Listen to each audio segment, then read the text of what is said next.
Quero cumprimentá-los na graça e na paz do Senhor Jesus, amém?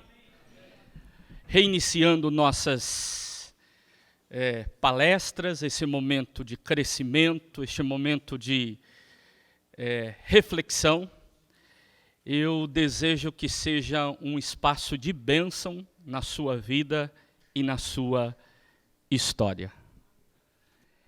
Integridade e relevância. Eu quero falar sobre isso. Integridade e relevância na proclamação do Evangelho.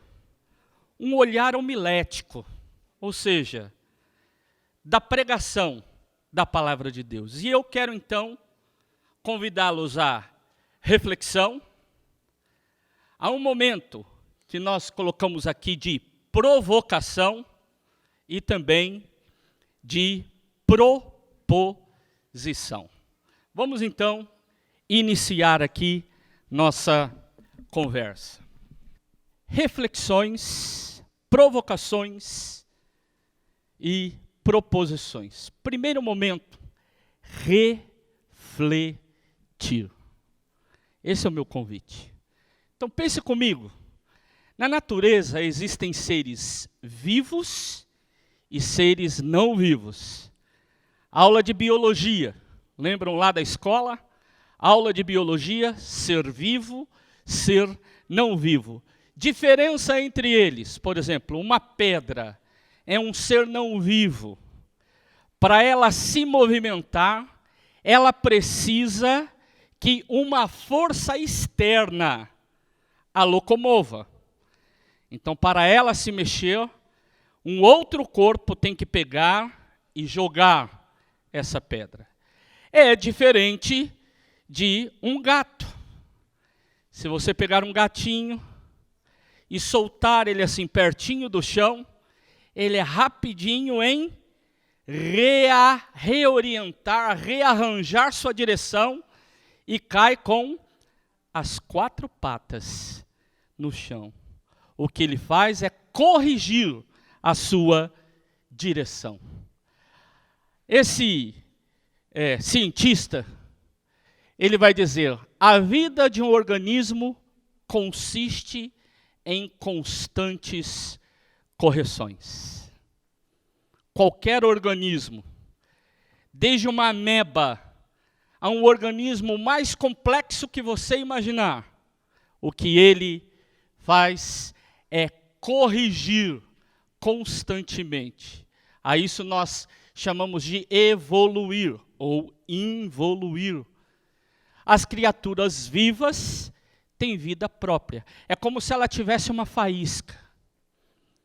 Ela por si mesma vai criando, e alguns vão dizer que é um ato de autopoiese.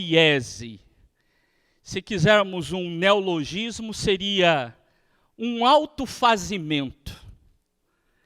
Faz-se por si próprio.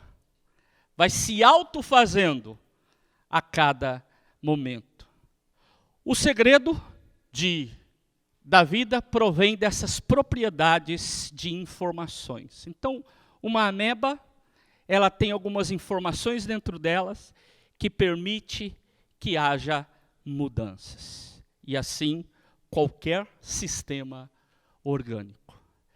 Se o restante dos seres vivos, todos, o ato da autopoiese é suficiente, para mim e para você, não é. Nós necessitamos de algo mais. Essa é a diferença do Homo sapiens. Seres humanos, eu e você, não basta autopoiese. Para nós a vida tem que ter significado. Nós precisamos de que algo valha a pena para ser vivido. Não somos levados apenas pela informação, autopoiese do próprio organismo. Diferentemente do restante da natureza e dos seres vivos, nós somos o único ser que pensa. Único.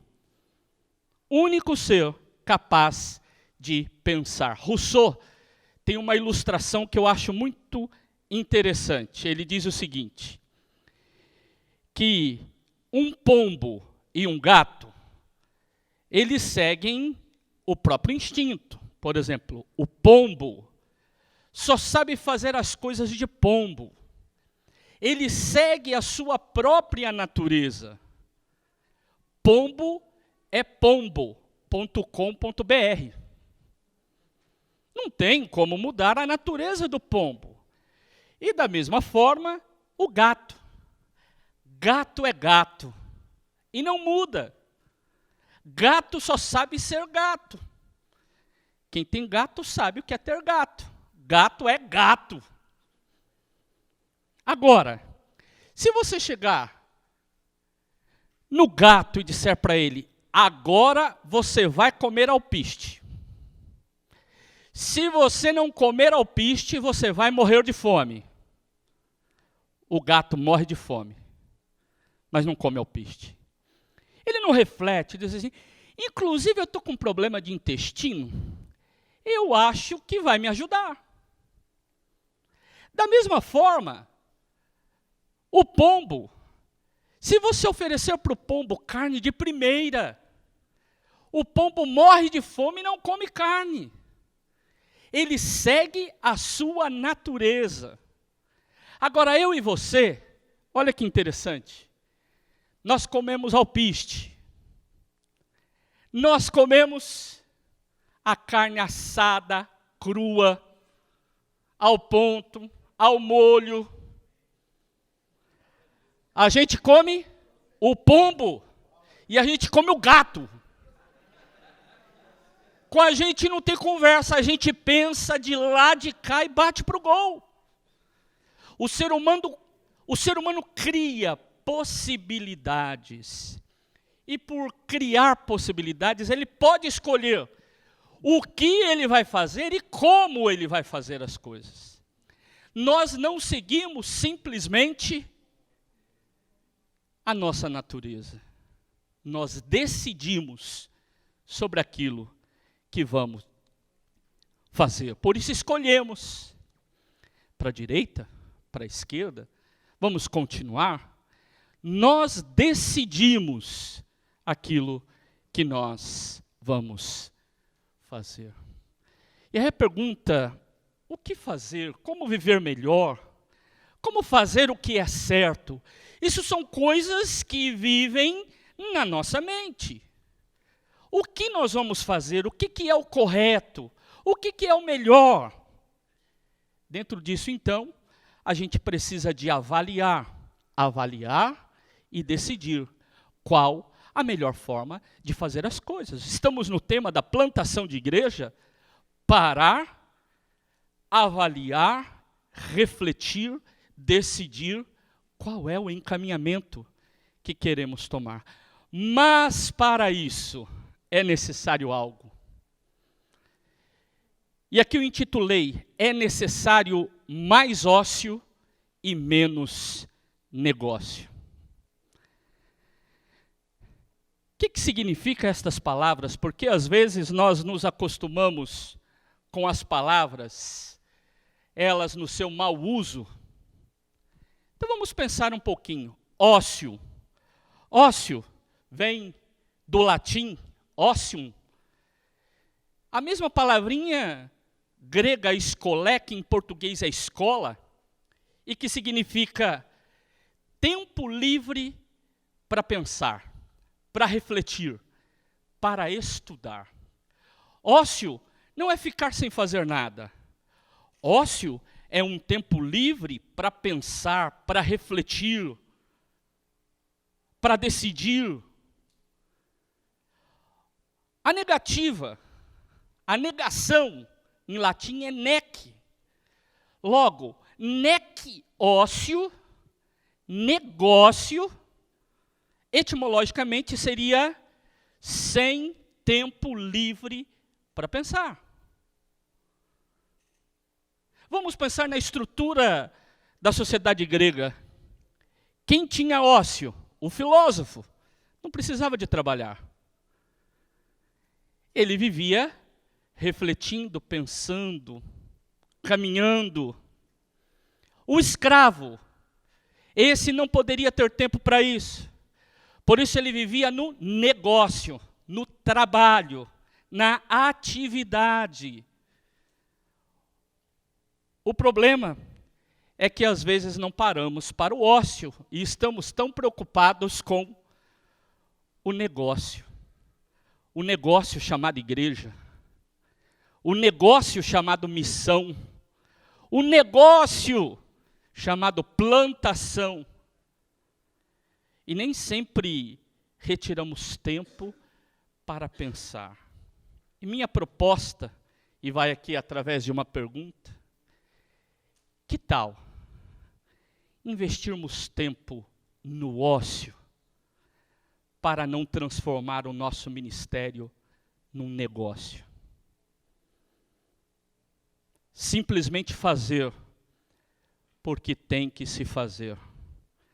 Porque alguém me cobra, ou porque a sociedade a qual eu e você participamos exige produção.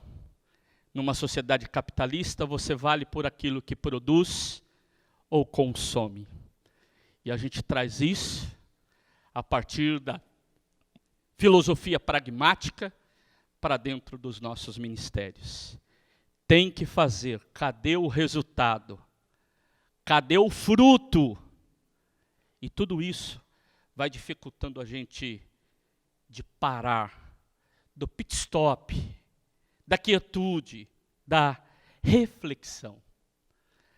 A ética, e essa seria a área para nos ajudar a entender como escolher o que é correto, o que é melhor, o melhor jeito de se viver. Muitas pessoas não compreendem direito o que é ética, e aí no senso comum, pessoas acham que ética tem a ver com uma lista de ações corretas ou ações não corretas. Por isso, você tem que decidir entre fazer o certo e o errado.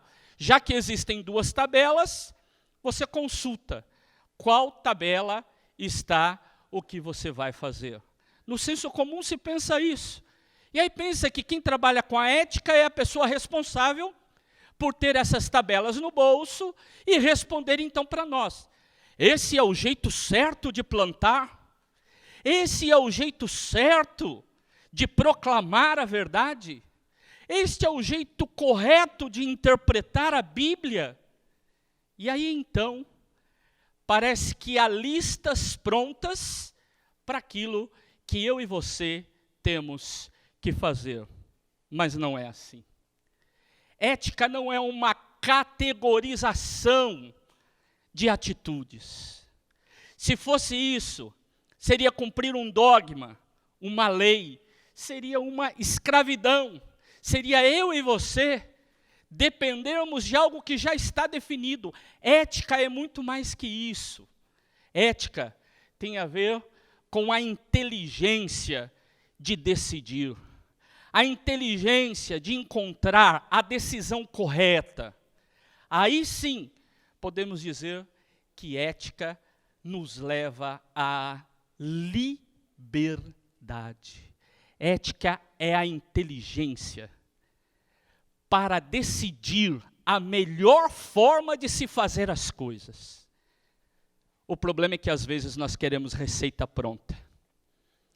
Como somos craques em copiar as coisas uns dos outros, sem levar em consideração a reflexão.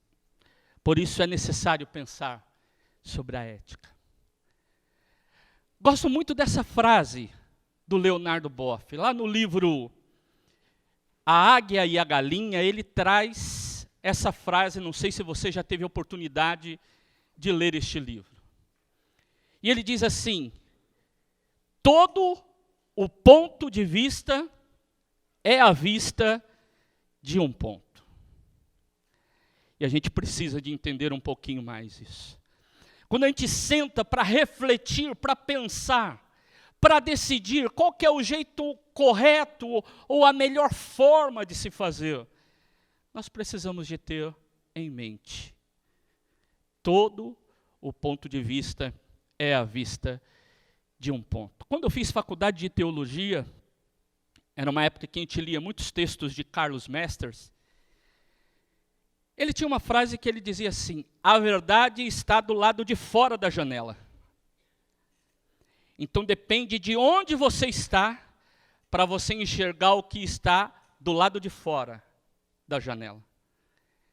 Se você estiver bem pertinho da janela, você tem uma leitura mais ampla.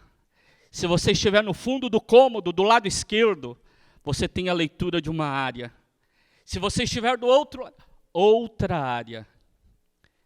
Quando nós vamos falar de verdade, de estudo, de conhecimento, a gente precisa de pensar um pouquinho sobre as várias possibilidades de se estudar e conhecer os objetos.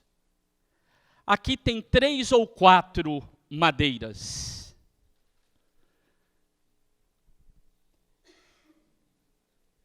Aí você olha bem, olha, aqui tem 6 ou 9.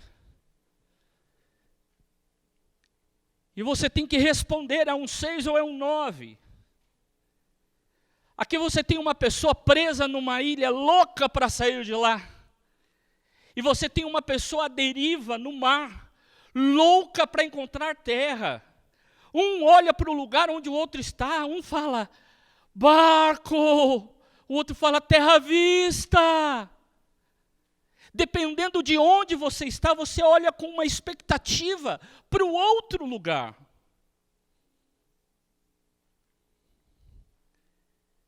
Isso aqui é um desenho em perspectiva. Veja que interessante, é um desenho.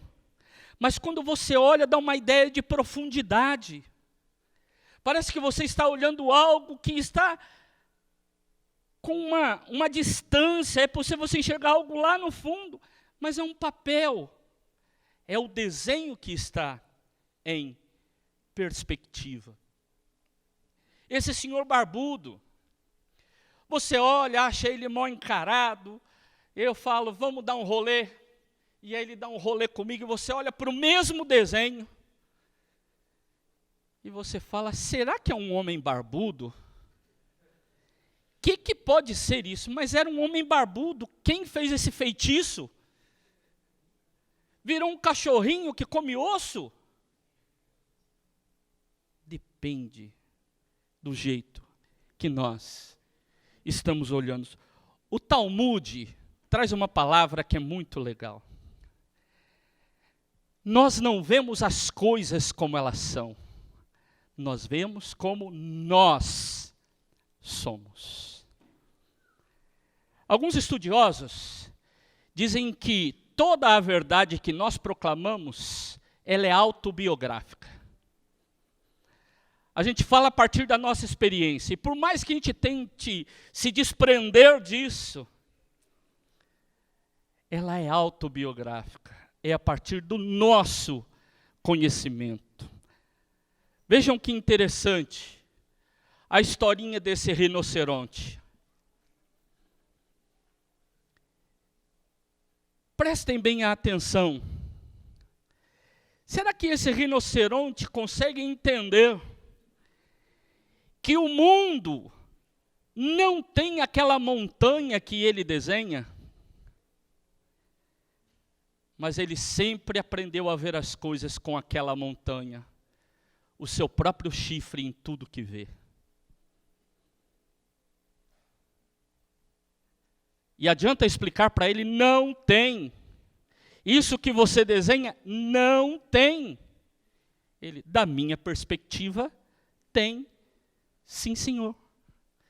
Por isso, de que ponto de vista nós estamos falando? Eu fico preocupado com as expectativas, às vezes. Nós temos expectativas irreais. Às vezes queremos participar de um encontro, queremos participar de um congresso, de um curso, E vamos com a expectativa de respostas fáceis para acertar o nosso ministério. E a pergunta é: um curso como este, e esta área de reflexão que eu estou convidando vocês, parte de que pressuposto epistemológico? De que forma de conhecimento nós estamos falando? Uma primeira referência teórica que eu quero trazer para vocês é Edgar Morin. Ele fala da complexidade do conhecimento. Ele faz uma crítica ao que ele chamou de simplificação do conhecimento. Ele diz: olha, nesses últimos 300 anos, o que nós vivemos foi uma hiperespecialização do conhecimento, e um conhecimento que não dialoga entre si. A gente não consegue colocar em diálogo áreas de conhecimento diferentes. E nós temos dificuldades de lidar com um conhecimento que seja um pouco diferente do nosso. Isso no púlpito, para mim, é claro, ver pessoas se utilizando do senso comum, do seu conhecimento cotidiano e comum, para dizer: foi Deus quem falou.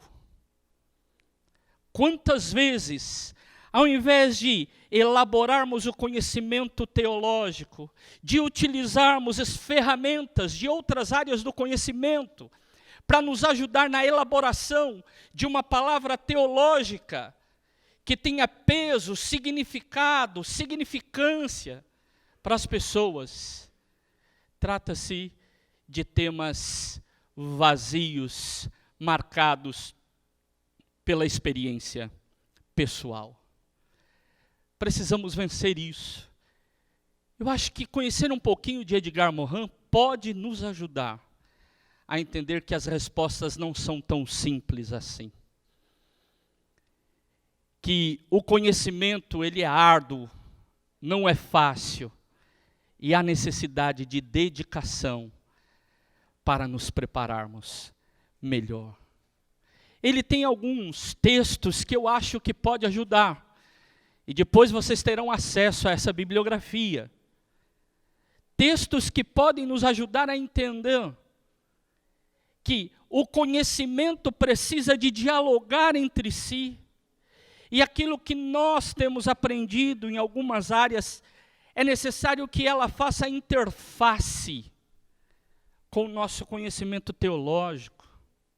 O ambiente da academia é este, onde nós colocamos vários conhecimentos em diálogo. Mas, se eu não me dedico, o que eu faço é não compreender a importância de cada um ou de uma grande parte destes conhecimentos que poderia me servir e me ajudar. A epistemologia, ou seja, a ciência que fala do conhecimento, os tipos de conhecimento diferente. Esta área do saber precisa de nos ajudar mais. Porque nós damos respostas erradas, porque não entendemos as perguntas direito. Às vezes as pessoas fazem perguntas existenciais e nós queremos responder com a academia. Às vezes a pergunta é acadêmica e nós respondemos a partir do senso comum. Às vezes as questões são sociológicas e nós queremos explicar a partir de outra área do conhecimento. Quem sabe ter um pouco mais de clareza do lugar que eu estou falando, o lugar para onde eu estou olhando e como eu utilizo esta ferramenta. Quais são os referenciais teóricos que eu quero apresentar para vocês? Meu desejo é que um curso como este, na área que eu estou aqui compartilhando e construindo com vocês, depois a gente vai poder dialogar, seja um espaço onde nós vamos colocar dentro dos nossos bornais ferramentas, instrumentos que a gente possa sacar em algum momento da nossa caminhada para utilizar. Se eu não tenho ferramentas no meu bornal, eu não consigo, muitas vezes, realizar certas tarefas. A minha caixinha de ferramenta, quanto mais equipada, mais vai ajudar na realização do meu ministério. É plantar igreja. Então, quais ferramentas podem nos ajudar? Existem muitas. Eu gostaria de dividir algumas ferramentas que podem nos ajudar. Primeira coisa, esse termo, plantar igreja. Já prestou atenção que quem não está acostumado com essa expressão até assusta? Plantar igreja. Plantar igreja é novidade? Não é novidade. A nomenclatura pode ser nova, de algumas décadas para cá. Mas o ato de iniciar novas igrejas, de plantar novas igrejas, é muito, muito, muito antigo. E aí nós temos bibliografias que podem nos ajudar a entender como se realizou trabalhos missionários. Desde citações bíblicas, citações na história, que pode ajudar a mim e a você a entender processos de plantação, diferentes porque eram sociedades diferentes. Por isso, desde há muito tempo, o ato de plantar igreja faz parte da resposta que a igreja cristã dá ao seu projeto de missão, de evangelização. Existem nomenclaturas que são complicadas, que a gente usa muito como sinônimos, mas elas não são sinônimos. E aí entra o ócio. Aí entra o ócio. Eu e você precisamos, então, de refletir e pensar. Missão, evangelização, pastoral, ministério. Quantas vezes utilizamos estas palavras de forma como se fossem sinônimos? Por isso, dentre as ferramentas, eu quero então dizer para você que definir essa questão é papel dos missiólogos. E se você quer entender, você precisa de ir atrás de quem? Dos livros, dos autores. Essa é a minha biblioteca particular.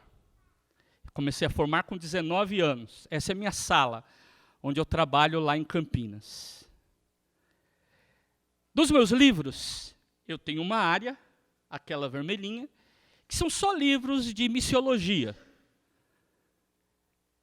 Quando eu comecei a peneirar o que eu iria usar para dividir aqui, eu pensei em alguns como estes aqui, que fizeram parte da minha formação em momentos diferentes.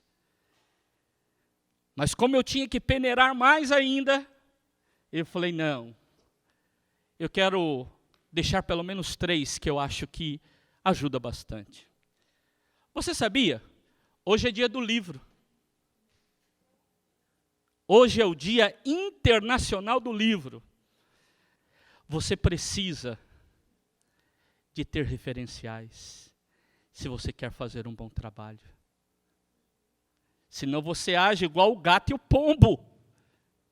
Instinto. Ou você copia outras pessoas sem levar em conta. Você quer um bom referencial na área da missiologia? David Bosch. Ele vai te ajudar a entender a ideia da missão e principalmente aquilo que nós chamamos, ou ficou conhecido a partir de uma expressão de Karl Barth, né? Missio Dei. Lembra o que a Kim disse aqui? Kim? Isso mesmo, né? Ela disse que Deus já está fazendo a obra. A ideia da Missio Dei é isso, Deus já está fazendo a obra. Eu e você, o que temos que fazer, primeira coisa é não atrapalhar. Só que tem hora que a gente coloca o bedelho no meio e a gente atrapalha. Mas aqui ele vai apresentar de forma histórica quais as respostas que a igreja deu no decorrer do tempo, quando quis evangelizar. A missão é de Deus, nós evangelizamos. Então, quem sabe dominar um pouquinho mais certos conceitos pode nos ajudar. Mas o meu papel aqui não é assustar, é animar você. Dia do livro, ame livros. Não perca a oportunidade de ler um bom livro para a sua formação. O próprio Senhor Jesus, num determinado momento do seu ministério, disse: a boca fala, de novo, a boca fala, como é que você vai falar as coisas no seu projeto de plantação, se você não tem coisa dentro de si, se você não trouxe? Não é possível proclamar algo por osmose, colocar o livro e falar, passa. Ou eu leio para conhecer, ou eu nunca vou conhecer. Mas eu tenho outro que eu gostaria de apresentar, que é o texto do Longini. Se o David Bosch fala de uma forma geral sobre o ato da missão, o Longini faz um levantamento dos vários congressos existentes e trabalha uma nomenclatura utilizada na América Latina, que é a pastoral. Por que na América Latina grupos de cunhos ecumênicos utilizaram pastoral? Grupos evangelicais, missões.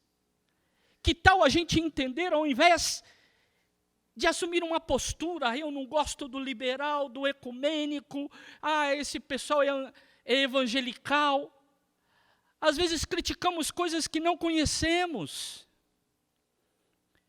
Que tal conhecer um pouco mais a perspectiva missiológica desses grupos diferentes? Para isso é necessário estudo, para isso é necessário ócio. Para isso, mais do que sair correndo para fazer negócio, é parar, refletir, aprender para fazer. Outro que eu quero apresentar, Nicanor Lopes, a tese de doutorado dele, numa perspectiva wesleyana, ele vai apresentar como que o metodismo ele saiu para plantar igreja, para realizar a missão. Ele apresenta uma novidade. Se antigamente, quando se falava sobre o trabalho dos metodistas de fundar igreja, de iniciar igreja, nós usávamos o binômio evangelização e educação. Professor Nicanor, na sua tese, vai defender algo. Ele vai dizer, não é um binômio. É um tripé, ou seja, o trabalho metodista, quando ele sai para evangelizar, ele leva consigo a proclamação da palavra, a evangelização, leva consigo a educação e leva a ação social. Você quer compreender um pouco mais um bom jeito de plantar igreja? Quais são os pressupostos teológicos, missiológicos, que te ajudam nisso? Repito, muitas vezes se age de forma intuitiva. Estamos num curso de plantação de igrejas, eu fui colocado num recorte chamado Evangelho e Cultura. Então, no curso de plantação de igreja, eu estou falando a partir do Evangelho e Cultura, e a pergunta é, evangelicultura, o que é isso aí? Quero também apresentar aqui algumas possibilidades bibliográficas. Se você quer entender, não basta você esperar alguém te explicar. Você precisa de ir ao encontro deste conhecimento. Um texto mais antigo e muito utilizado é o texto de Richard Niebuhr. Ele vai apresentar a relação do cristianismo com a cultura. Como que nós relacionamos o Cristo que nós cremos, enquanto igreja, com a cultura a qual nós estamos lidando com ela, nos relacionando. Daqui a pouco eu vou falar um pouquinho mais sobre como Niebuhr apresenta. Mas temos só ele? Não. Depois dele, você tem o Carson. O que ele faz? Ele faz é contrapor as teses de Niebuhr. Ele diz, ele é liberal. E aí ele se apresenta com propostas fundamentalistas.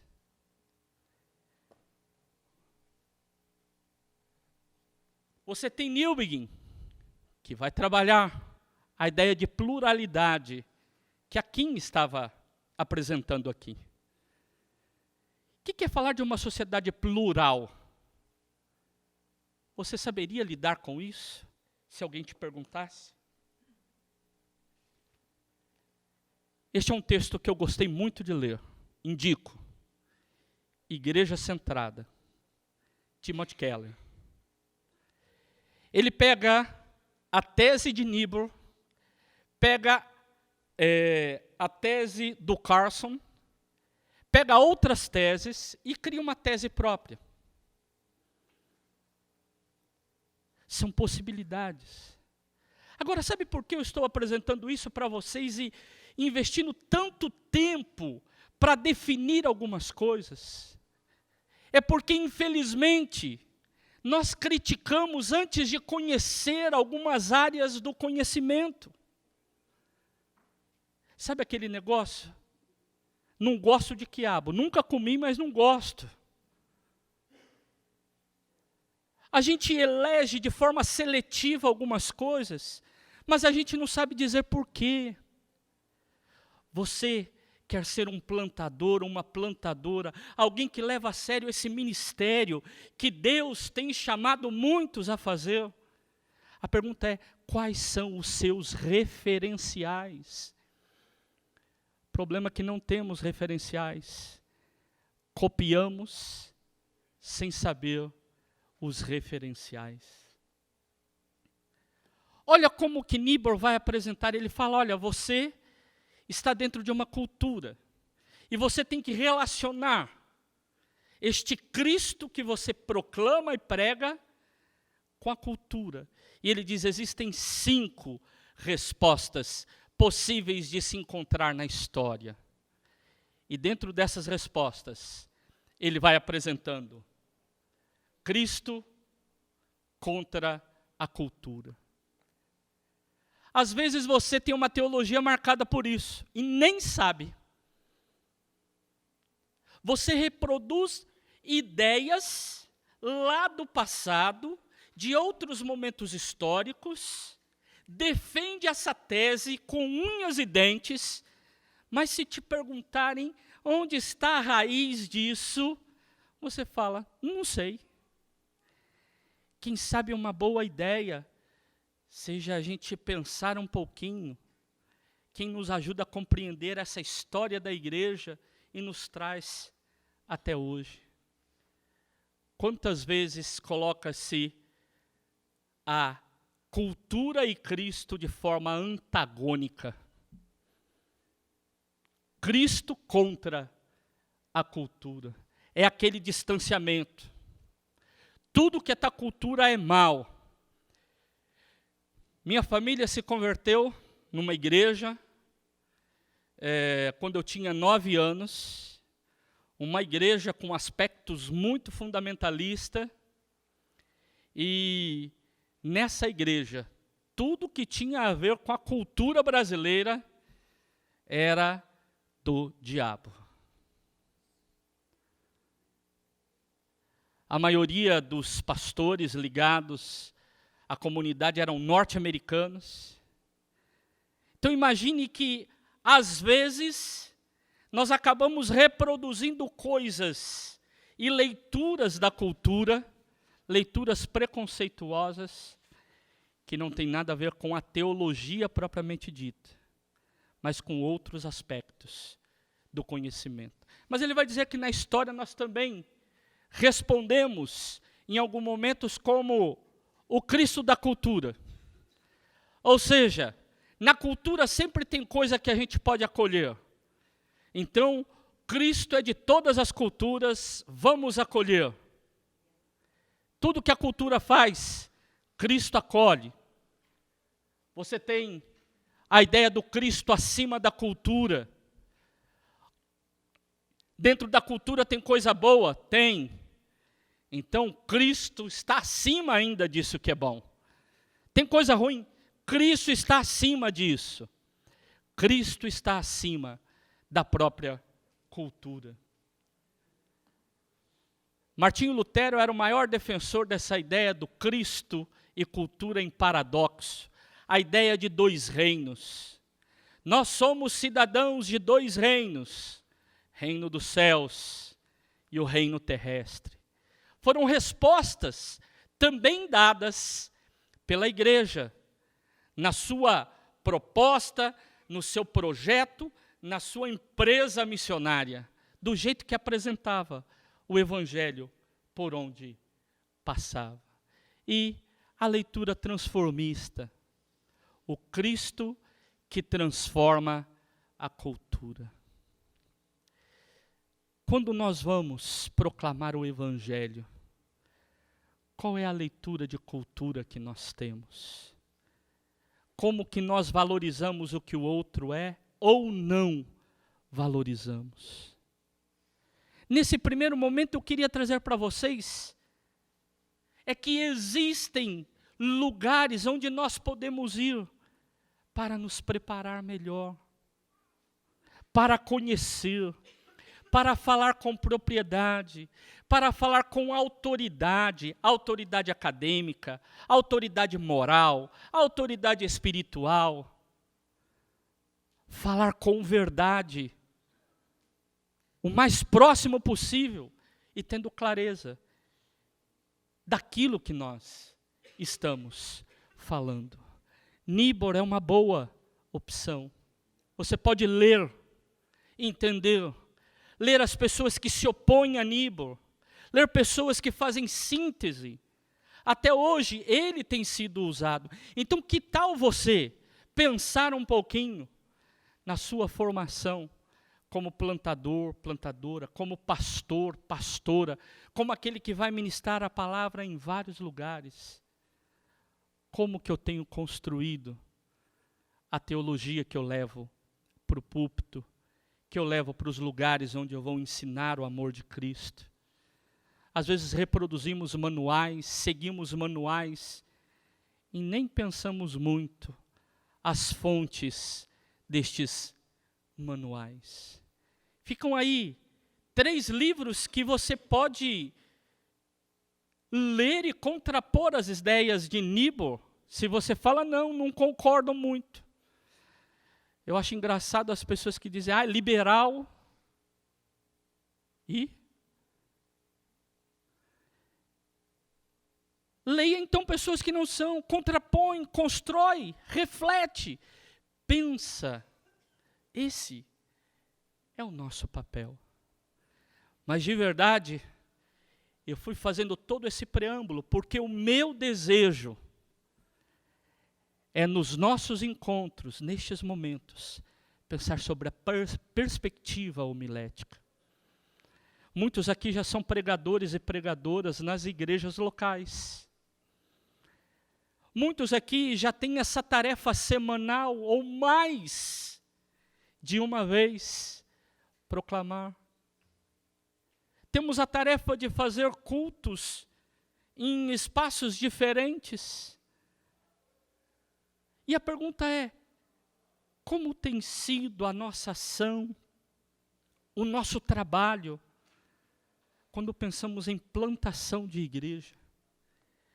Dentre as várias atividades apresentadas por aquele que planta, por aquela que planta uma igreja, está o de proclamador do Evangelho. Como que nós temos investido no nosso ministério como pregadores e pregadoras, como proclamadores, proclamadoras? E esse então é o óculos que eu quero colocar. Essa é a lente que eu quero colocar dentre as várias atividades. Equipes, liderança, levantamento de recursos. Eu gostaria de tratar um pouco sobre o papel do pregador, da pregadora, do proclamador, da proclamadora. Numa sociedade em que se mistura a ideia da cultura local com a cultura globalizada, a globalização. Como que a gente conversa com as pessoas? Vamos pensar o seguinte, uma autocrítica para a gente pensar um pouquinho, vocês me ajudam. A gente fala que quer evangelizar pessoas e quer plantar igreja e quer alcançar aqueles que não fazem parte de uma comunidade cristã. E as pessoas aproveitam o domingo de manhã, domingo à tarde, o sábado à noite às vezes, para ter um momento mais relax. Quem sabe um momento de uma festinha, futebol e outras coisas. A pergunta que eu faço: seu sábado e seu domingo, eu e você estamos onde? Na maioria das vezes.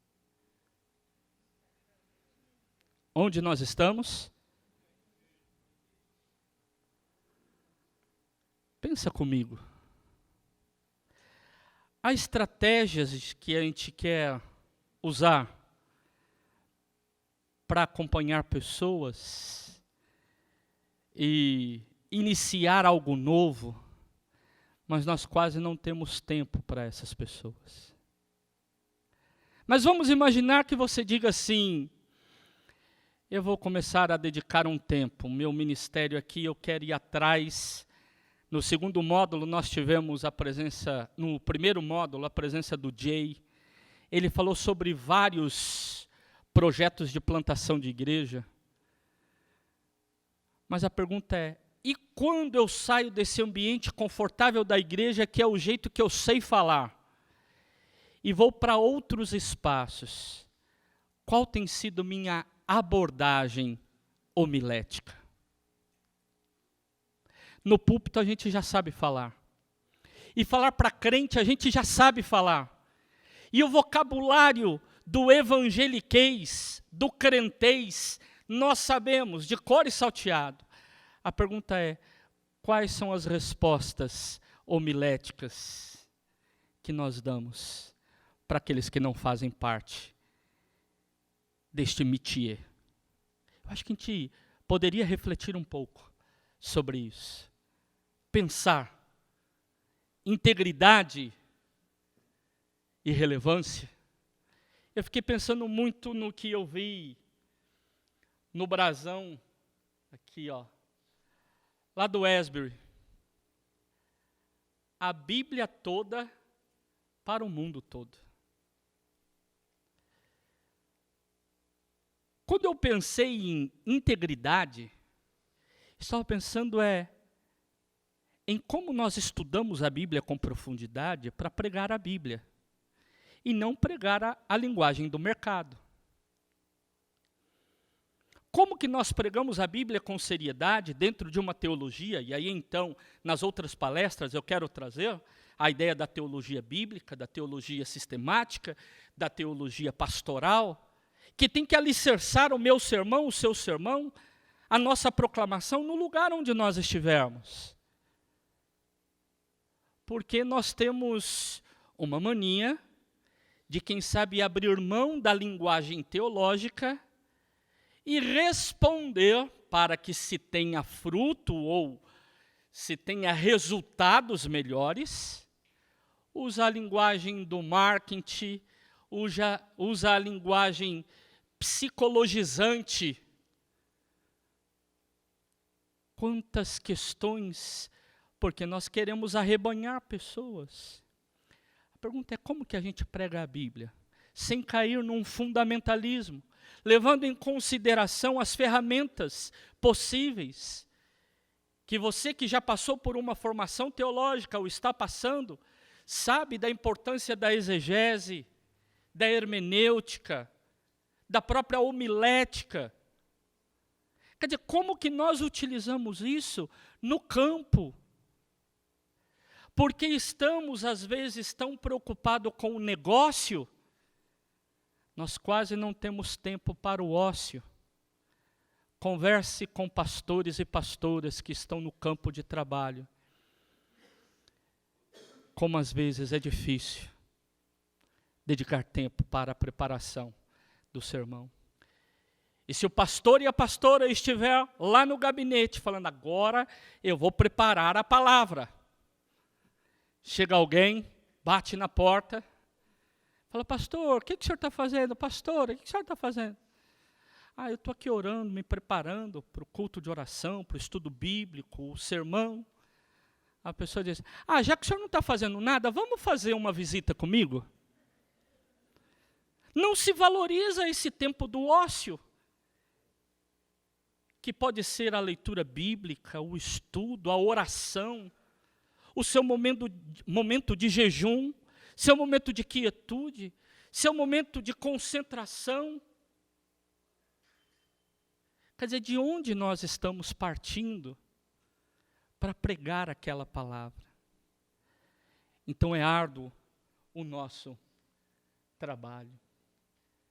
Dentre as várias atividades do plantador, ele é pregador. Da plantadora, ela é pregadora, proclamador dessa palavra maravilhosa. Por isso, integridade. A Bíblia como um todo. Agora também nós precisamos de transformar a palavra em algo relevante para a nossa sociedade. Seja do ponto de vista da cultura, seja do ponto de vista das necessidades pessoais. Daí então, alguns dos meus referenciais que eu já produzi ali. Um é o Paul Tillich, que eu quero então partilhar com vocês num outro momento. O que ele chamou de método da correlação. Aquilo que é verdade eterna, que está na palavra, que eu e você nos preocupamos tanto em proclamar, precisa de ser em resposta às necessidades humanas.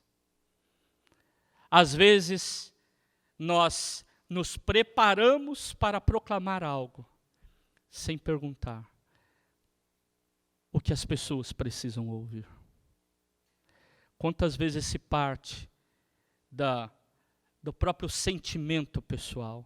Uma das marcas da pós-modernidade é que somos a cultura da sensação, do eu senti.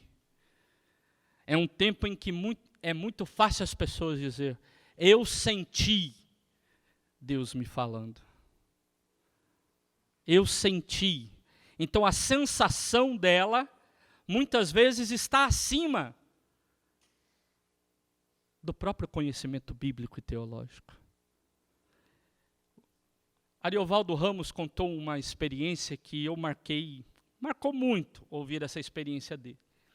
Ele disse que ele foi no encontro de jovens, e lá no encontro de jovens, um rapaz tinha pregado e escolheu o texto bíblico lá do filho pródigo e leu simplesmente o início dizendo: e o filho disse ao pai, dá-me o que é meu, e o pai deu.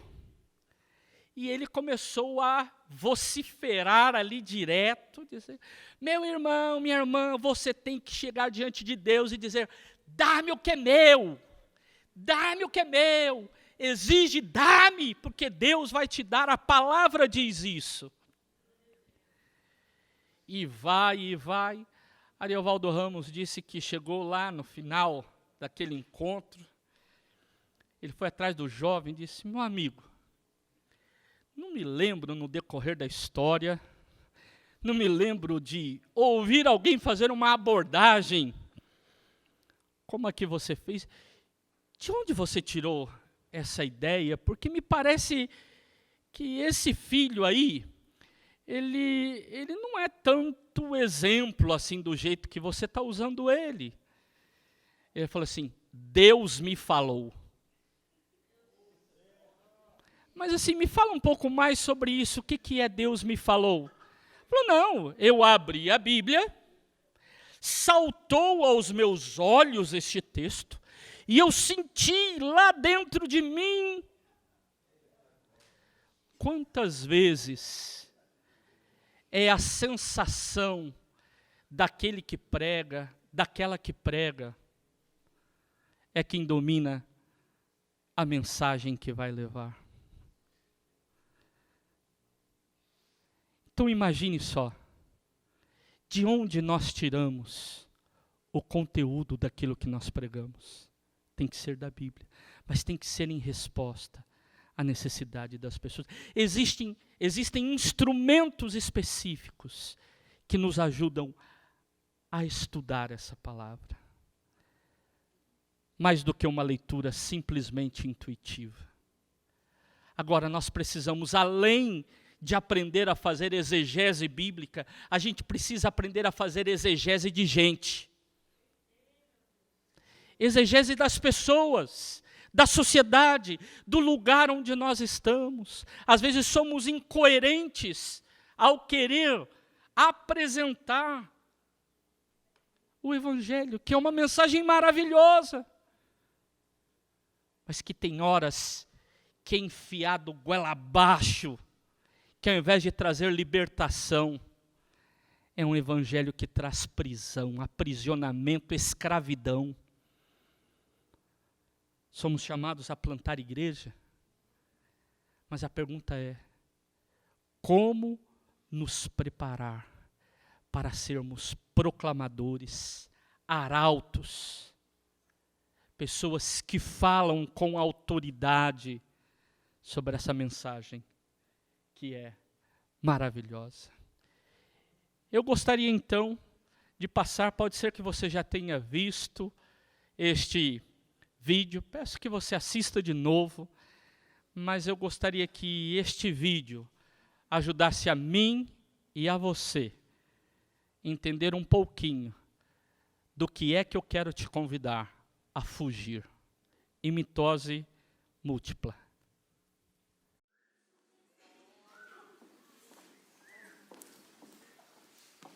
Próximo.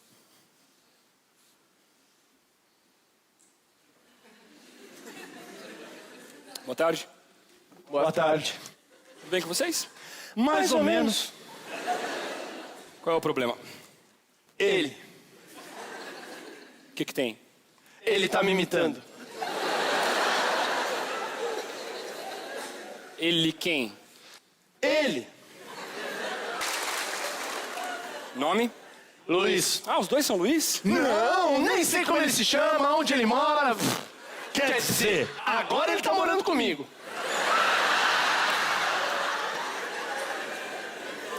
Mas você já tentou perguntar o nome pra ele? Já, quer ver? Qual o seu nome?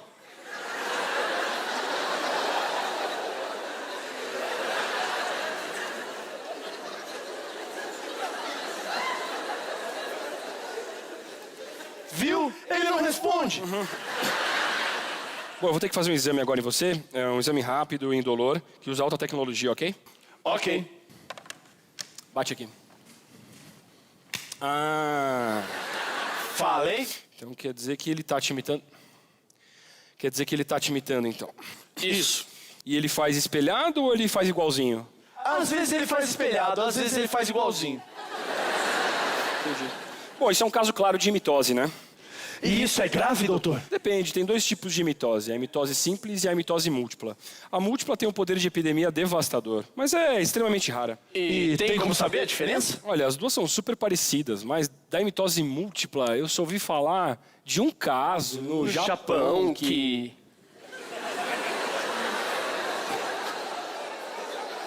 Doutor, o que houve?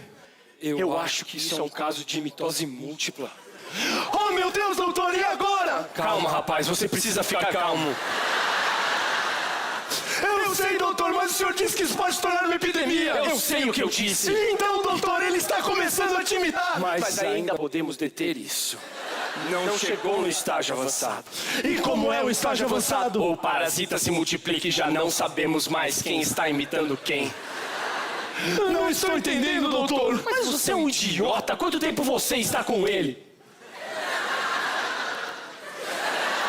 Uns 5 dias. 5 dias? E por que não veio antes? Ai, eu tinha que respeitar o prazo de carência. Ai, meu Deus.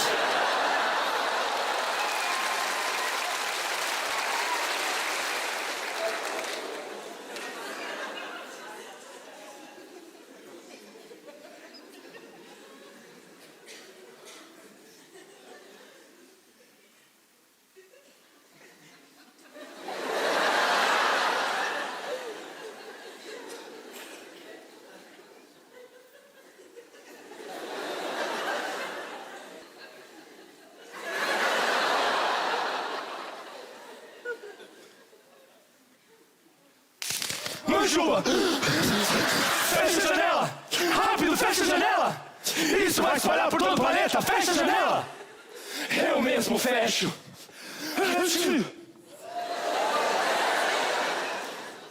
Ah, meu Deus!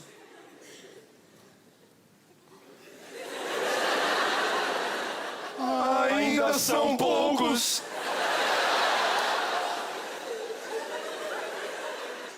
Está aumentando!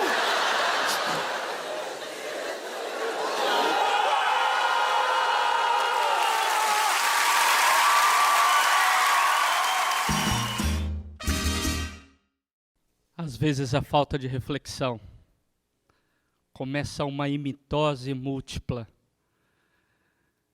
no meio do povo que quer fazer a missão de Deus. E ao invés de estarmos sensíveis, ouvindo a voz do Senhor, percebendo aquilo que a sua palavra nos desafia a fazer, nós começamos a imitar uns aos outros. E chega uma hora que a gente não sabe quem está imitando quem. É um povo que apenas imita porque busca resultado. Eu desejo que você, que eu, possamos ser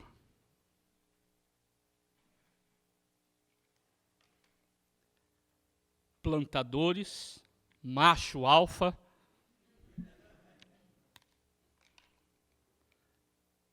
plantadoras, mulheres valorosas,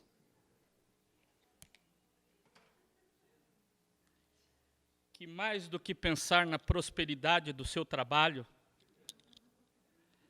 olha, sou empreendedor, gestor, sou missionário. Parar de ficar enxergando as coisas no mundo cor-de-rosa, entender que é uma tarefa importante da nossa parte.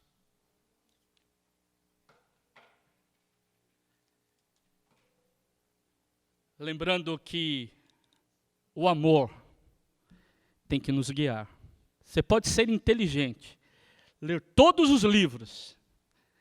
Se você não for gente boa, que ama a Jesus e que ama o próximo, não adianta. Mais que o seu amor, vai no amor de Deus. Ele é maior. Ele ajuda com que você e eu possamos proclamar verdades bíblicas, mas de forma relevante para o coração das pessoas. Que Deus te use, que Deus me use para plantar igrejas que olham de forma íntegra para a palavra de Deus, mas que também tem um discurso relevante para o mundo que nós vivemos. Shalom.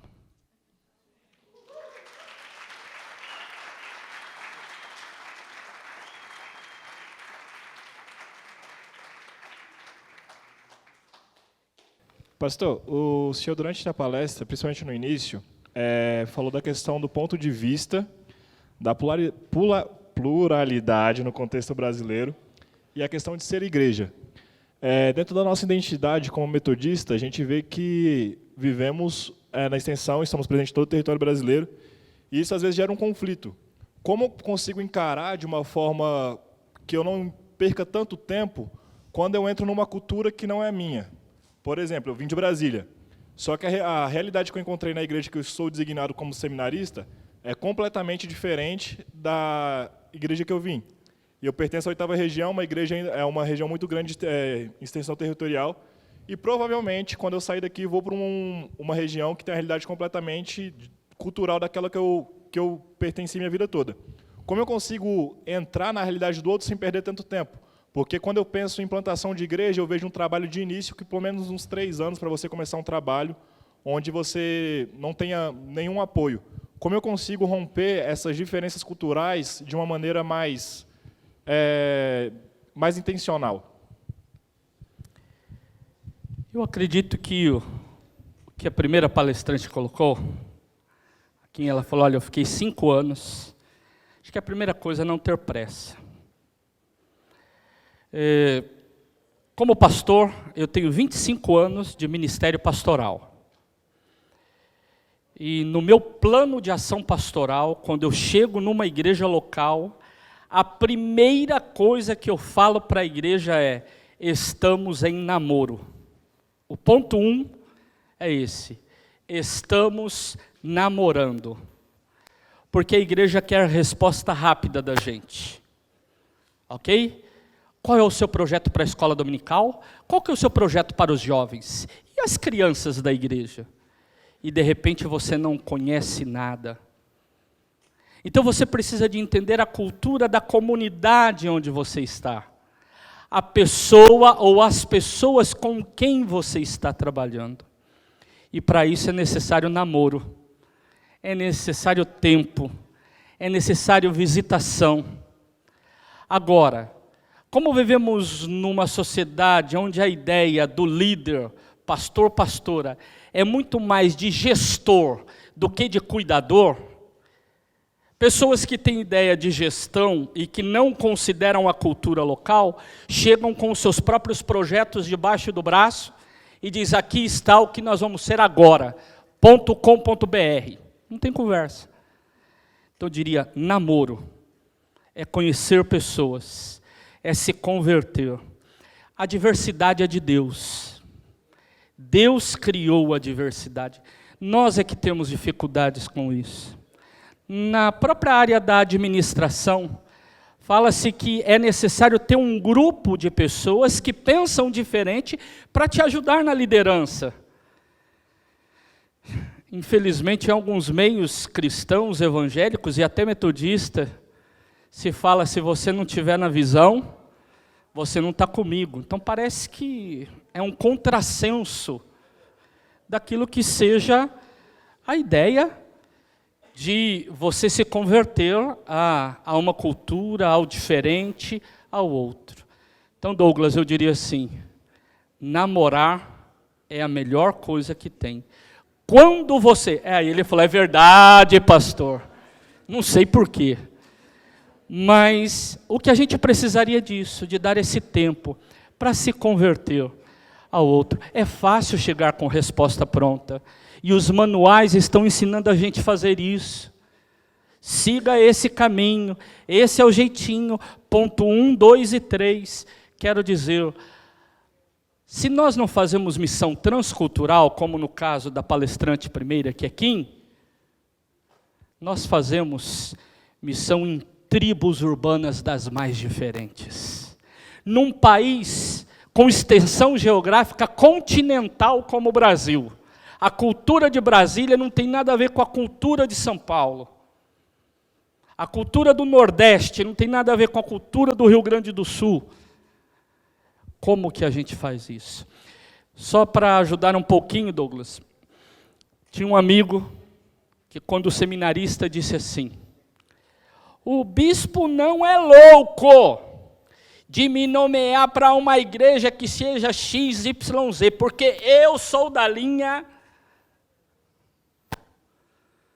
Falou isso e parece assim, o azar é só... Porque o bispo nomeou. Não ficou 6 meses. Como você se prepara?